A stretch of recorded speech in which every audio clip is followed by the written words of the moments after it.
Welcome to Connect to Joy.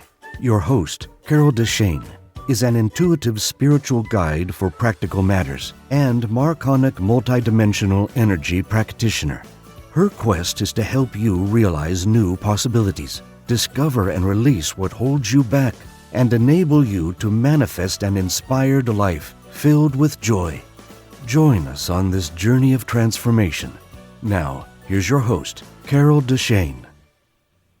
Welcome, beautiful spirits. Let me ask you, are you waiting for love, true love, to show up in your life? How's it going? Are you sitting back at home on the internet trying to find someone who isn't a scammer, or going out trying to find someone? Are you feeling calm and peaceful about it?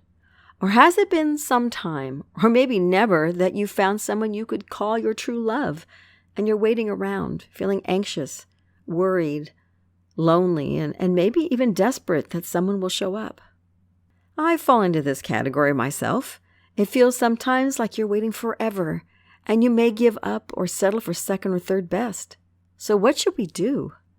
Today, we'll look at what waiting for true love feels like, so you know you aren't alone. What is your definition of true love? How to recognize it when it shows up? The law of attraction and what you're putting out there? Our 4 biggest fears. And the biggest secret about waiting for true love. A guided meditation to release any fears that you'll be alone forever. Sitting back or taking action, what will work best for you? And a 6-step action plan to get you on your path. Let's start with what waiting for true love feels like. First, are you lonely or feeling alone? Know that you can have many people in your life and appear happy to everyone else and still crave having someone who gets you. Or you might be anxious all the time, worried that no one you really want will show up, and even feel like you want children and wonder if it will ever happen. You might be depressed and cry a lot, or focus on being alone to the exclusion of other things you could be doing, or even your family. As you age, you may get more and more desperate if that perfect person doesn't show up. But then again, what does perfect mean to you? That perfect person. What does that feel like? What is your definition of true love? If you know what that is, it'll be so much easier to recognize it when it shows up. What kind of person are they? What specific way would they treat you? But maybe more importantly, how would they make you feel? I've personally always wanted a person with integrity, meaning honest, trustworthy, reliable, doing what they say they will. Someone who is there for me when I need them. Someone I find attractive and sexy, but that's only about the other person. How do they make me feel? Well, I want to feel special, like I'm one of their priorities. You know, they think of me and smile and want to see or talk to me if we aren't together. I feel heard and listened to, and my feelings are taken into consideration. I feel like a partner because we discuss important issues and decisions together. Obviously, we all want to feel loved by our significant other, but what exactly does that mean to you? Now, the next question probably is, how do you recognize it when it shows up? How do you know that it's true love? If you know what you want and answered the question I just posed about true love and what it means to you, it's just easier for our minds to recognize it when it actually shows up. You might feel lust for someone, which can be great, don't get me wrong, but if you want true love, what do you think of that person? Is it just about the sex and getting your hands on them, or is it much more? What do you think about when you're not with them? How do you feel about them when you are? Do they live up to what you want true love to be? Or maybe they surprise you and it's totally different, but maybe, hopefully, even better than what you had thought. If it's a lot of arguments, fights, or the timing is totally off, that's when we have to rethink. Is this right for me? But first we have to find someone, right? Instead of just waiting. So how does the law of attraction play into all of this? You probably know the law of attraction. It basically says that what you put out into the world comes back to you, right? Kind of like karma, only the law of attraction goes further and talks about what you say, what you think, and what you feel comes back to you, even if you don't take actions on them. So if you're putting out fear, anxiety, worry, or feeling desperate that you won't meet someone, you probably won't. Or you'll meet someone that's a spammer or whom you consider a loser. Even if you say or think no one is going to show up, so I'll just be alone, that's giving up and telling the universe, never mind. Waiting can be okay at first, but after a few years go by, or more than a few years go by, and you haven't found who you consider the right person, how have your feelings and thoughts changed about attracting that person to you, the one that you want? Really take at least a few moments here and see what you're putting out there. And if you aren't sure, look at who you aren't attracting into your life while you're waiting for true love. And that should reflect what you're thinking and feeling. Some people, well, they're kind of appalled when they figure this out, but it's a really important step. What does your reality look like? Because that's what you're putting out into the world. Sometimes we put out strange things because we have 4 or one of 4 really large fears. And they're, I think, the most common fears that I've seen. The first one is settling for someone and then regretting it later because you didn't wait long enough. Maybe there's something better out there for me. The second one is, a lot of us have a greatest secret fear that we don't deserve love. The third most common fear is that we only attract losers or the same type of love interests over and over again, and they haven't worked for us in the past so much. And the fourth one is that no one will ever show up. Let's look at those in a little more detail. So the first one is settling for someone and then regretting it later. We may know the person we're in love with, or at least are dating or even get engaged to, wouldn't necessarily be our first choice. But we may be tired of waiting for what we feel is true love. Or maybe the person we think would be our true love is married to someone else, or not available in some other way. We may be afraid if we settle, we won't be able to make it work, or even that our true love will show up later and we'll be married. We'll be taken and we'll have young children or something, so you'll feel trapped. Most people nowadays aren't willing to work at a relationship that isn't bad, but doesn't seem the fairy tale ending they want.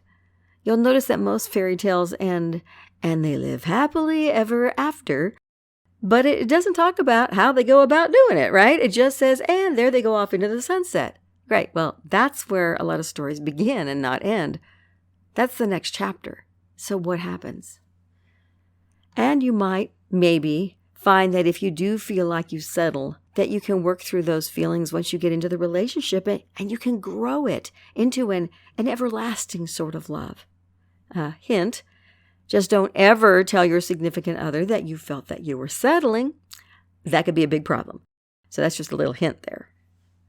The second one that we fear is that we don't deserve love. And you or I may not be aware of this because it can be buried so deeply in our subconscious that we have no conscious thought of it. But most of the time, this has to do with our past. At least that's what I found as a life coach. And living my own life. Someone has told us we aren't worthy of love, or they've treated us that way.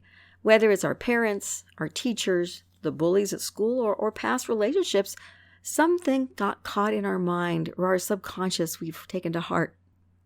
Maybe we have a disability of some type, whether it's mental or emotional or physical, and we don't think we're good enough or perfect enough to deserve love. Figuring out that everyone deserves love can be fairly easy sometimes, but convincing ourselves that we deserve it can sometimes be much more difficult. Now, the third fear we may have is that we attract the same people over and over again. If you look at your dating or marriage history, what do these people look like? Do they treat you the same way? Or have the same characteristics? Or maybe they all didn't have a job or the opposite and were workaholics that never had time for you. What did those people look like? It's so much easier to see other people's habits and patterns than your own usually. So if you look around and you know someone who's a serial dater or serial marriage person going through divorce constantly, look at them and look at the people that they bring into their lives and see if maybe you don't have the same issue in certain ways. If you know what the people had in common that you dated or married, then you can look for those with the opposite or at least different characteristics. Look for the people that are different than what you had before. And look for those red flags that you've discovered and break things off way sooner if you can. But at the very least, know, going back to that second fear, that you deserve love in whatever form you want. And you don't have to attract the same types that aren't in your best interests. The fourth most common fear that I've found is that basically no one is ever going to show up for you. Now, this is just sort of the bottom line. I may as well give up because there's no one out there for me. We might try over and over and give up, or just wait it out until we're older and then say, never mind. There's nobody there. I'm not going to bother anymore wishing for it. We may feel a terrible anxiety. We may feel desperate or gloom or even get apathetic that no one will show up. Many people say that love will find you when you aren't looking. I think that's mostly a crock, but it can happen. But it depends on what you're putting out in the world. If you have that negative closed down feeling, you're way less likely to recognize a person if they do show up. So I would say you're less likely to end up in a relationship that works for you if you're so closed down. Now, there are lots of ways to get rid of these fears, and in a minute, we'll get into a guided meditation where you can pick one of them and work to release or at least lighten them in your being. But you know you can work through them with a life coach or a therapist of your choice if you really need some extra help. And you can always do that with anything we talk about, of course, because life coaches and therapists, they have different ways of looking at things, but they have been trained in certain areas that can really help you. First, though, before we get into the meditation, let me tell you the biggest secret about waiting for true love. We may wait forever to find our true love and then realize they aren't perfect. But you have to realize that biggest secret is that no one is perfect. No one is a true love forever because no one is perfect. But you get mighty close. There's probably going to be some communication issues, perhaps some disagreements or misunderstandings. And the biggest secret is hanging in there and knowing that the love you have is more than worth it. But only you know if that's your truth. But realize that if you step back and decide things are too difficult, and if you get to that point that you'd rather be alone, then maybe it isn't true love. Or you have that love for a reason and a season, and it's time to move on. Don't judge yourself if that's the case. But you can also keep trying and keep working through it. Just decide what's in your own best interest. Let's go ahead and get ready for that guided meditation. As you get comfortable, think about the fears I mentioned and pick one to work on. Again, they are settling for someone and then regretting it later. A fear that a lot of us have is the greatest secret fear that we don't deserve love. The third one is that we only attract losers or the same types of love interests over and over. And the last one is a fear that no one will just basically ever show up in our lives, and we might as well just give up. So pick one of those four, and let's work on that. Unless you have something that you know that's beyond those four, and then by all means, choose that one. So let's get comfortable, and let's take some breaths on purpose. So breathe in peace in your own time. Breathe out any anxiety. Breathe in calmness, and breathe out and release the worries of the day. Breathe in knowingness that you're in the right place at the right time for you, and breathe out any tension in your body.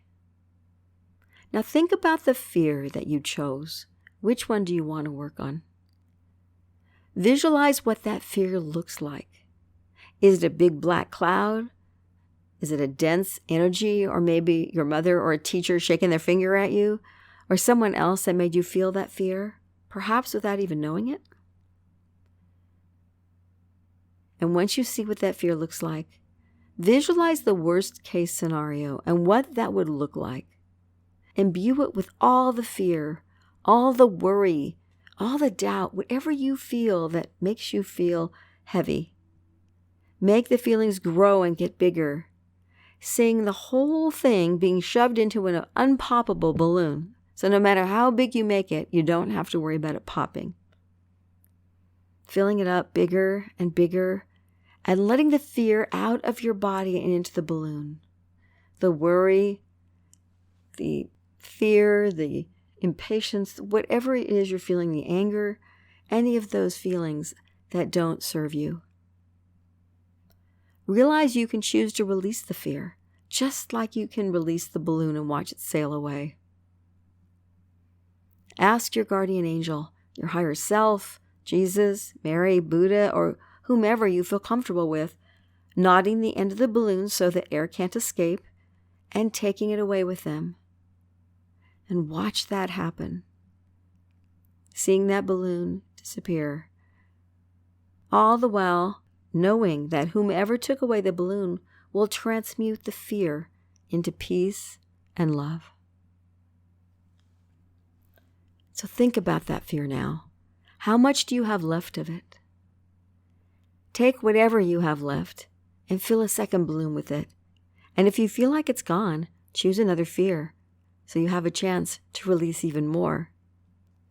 Visualize the scenario again, or the new scenario. Whatever comes to you, that's a different version of the fear or of a new fear. And as you see it filling the second balloon with as much feeling and emotion and worry and anger and fear and everything that you can, again, once it gets to its maximum size, release that balloon to whomever you feel comfortable with to have them take it away and transmute it. And as all of that fear and worry and doubt is released, allow peace to fill any space that the fear was in before, to fill in all those chinks, all of those holes that you may have, the little areas, or maybe it's a big empty gaping hole that used to be filled with fear. Allow it to be filled with peace, or whatever positive emotion you want to put in there. But also include a knowingness that you can release whatever other fears come up that are related to this easily and quickly. And now we're going to come back into your body, still feeling the peace, becoming aware of your breath. And again, breathe in love, and breathe out any remaining anxiety or fear you might be holding on to. Breathe in peace, and breathe out any remaining tension. And breathe in joy and knowingness that all is well. And breathe out any anxiety that may still be in your body. Start to feel your fingers and your toes. Wiggle them around a little bit. And then come back into your body and into the room. Wide awake, wide awake, wide awake. How are you feeling now? Now think about that fear. How much fear is there left? You may find there is more that comes up, but usually it's from a slightly different perspective or angle than what you just released. So feel free to come back to this meditation anytime and go back through it again. Or if one of the other four or other fears show up that stop you from being able to accept love in your life, then go ahead and come back with those fears and work with it. Let me make a few comments about whether to sit back and wait or whether you want to take action to find your true love. Sitting back and doing nothing will generally get you, well, nothing. But you don't have to go outside of your house to do something. You can meditate or visualize what true love will look like. You can read self-help books about love or releasing fears. Do research of what dating app sounds the best for what you're looking for, whether it's age-related, education, religion, business, or even hobby-related. There are a ton out there. They're focused on all different ways that you can hook up with people. Write a really good bio and take some great pictures that flatter you and sign up. And there's so much more you can do from your house. You can also go out to meetups of things you're interested in. Join a club to meet people, whether it's squash, tennis, bowling, chess, I don't know, what else, bridge, whatever you may really like. What do you like? And how can you meet those people? Check it out. See if the local meetups, if you have them in your area, are good. Or, of course, you can talk to anyone in a supermarket or other store that looks promising that you're attracted to. Just don't get creepy about it. Make a comment or two and then move on if they don't get a good response. That works particularly good when you're in line. Or ladies, if you're in a men's department, clothing department maybe, or tools, see a man that looks pretty interesting that doesn't have a ring on, you can just start chatting with them, ask them for help. You can do all sorts of things. And standing in line, people have nothing else to do, you might be able to talk to them. But like I said, don't get creepy about it. Just do whatever you are the most comfortable with to start. But realize if you keep doing the same thing over and over and it isn't working, you need to try something else. Maybe a little farther out of your comfort zone than you'd like. Now next, if you're ready to stop waiting around, I'm going to give you a simple 6-step action plan to get you started.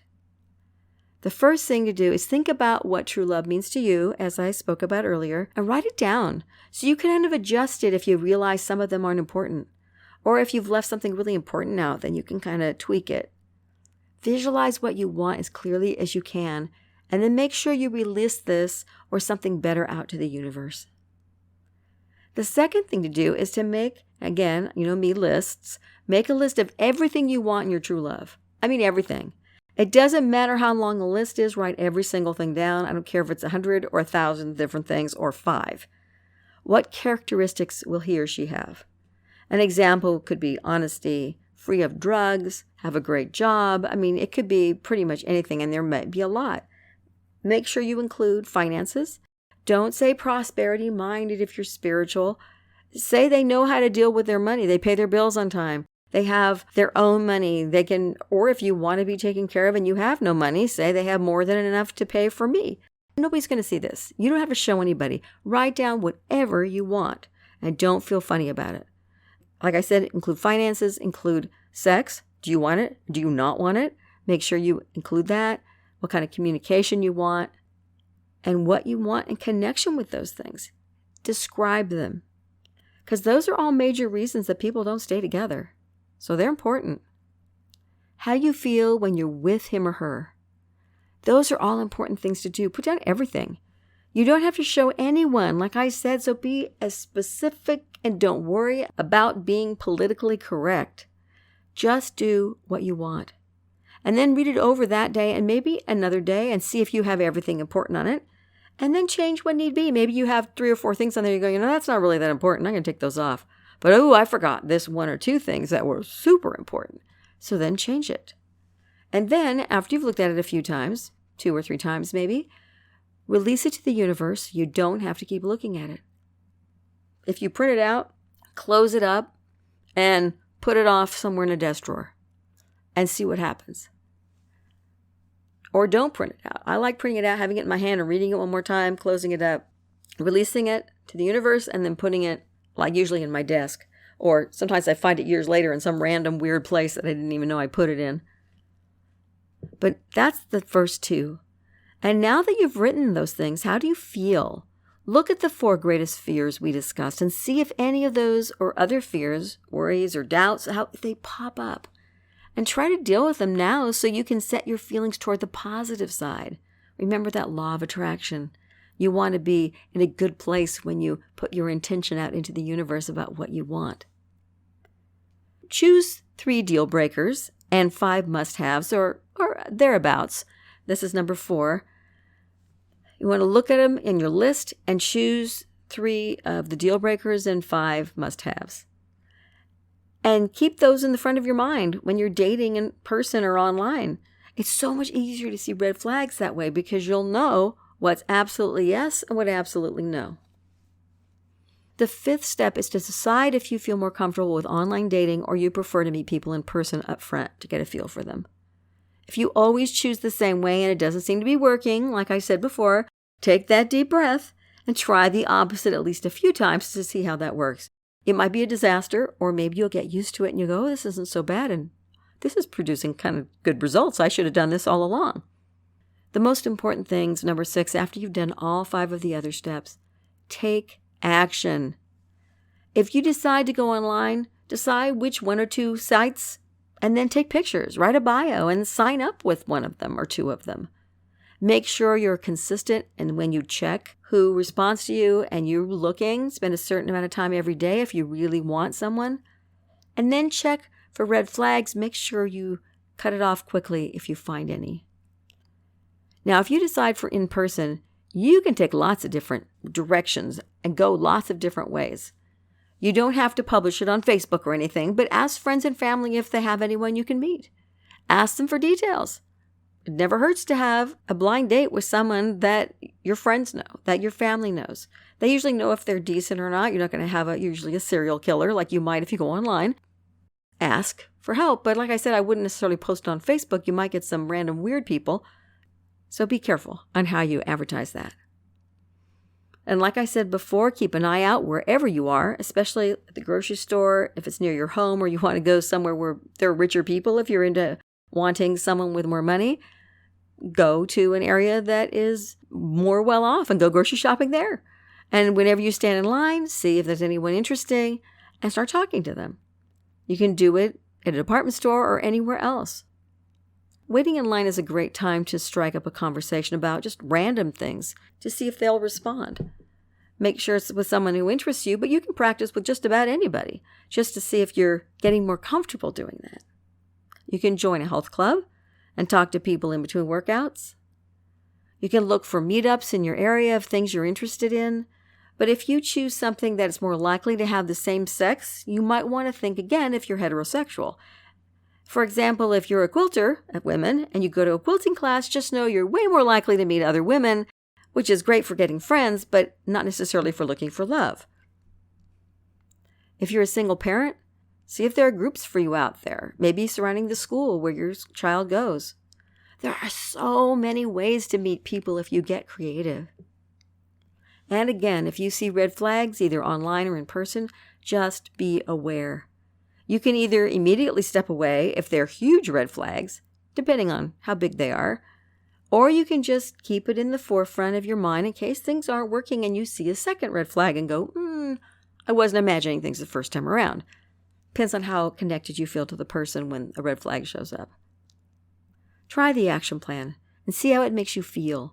But remember the law of attraction and go at it with as upbeat an attitude as possible.